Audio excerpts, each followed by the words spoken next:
আপনি যতবার নামাজে দাঁড়াবেন ততবার আল্লাহ আপনার দিকে তাকাবেন। একদিনে সব ঠিক করার চিন্তা বাদ দিন।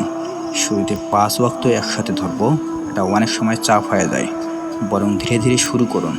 প্রথম সপ্তাহে শুধু ফজরের নামাজ ধরুন, দ্বিতীয় সপ্তাহে ফজর ও মাগরিবের নামাজ ধরুন, তৃতীয় সপ্তাহে ফজর, মাগরিব ও এশার নামাজ ধরুন। এভাবে বাড়ান। আপনি যতটুকু পারেন আল্লাহ খুশি হবেন। নামাজ ধরতে না পারার কারণ খুঁজুন। ঘুমের আগে অ্যালার্ম সেট করুন, ফোন দূরে রাখুন।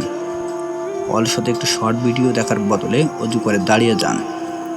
অনুপ্রেরণার অভাব, ছোট হাদিস পড়ুন, প্রতিদিন নামাজ ফজিলত নিয়ে আল্লাহর কাছে সাহায্য চান, প্রতিদিন একটা দোয়া করুন।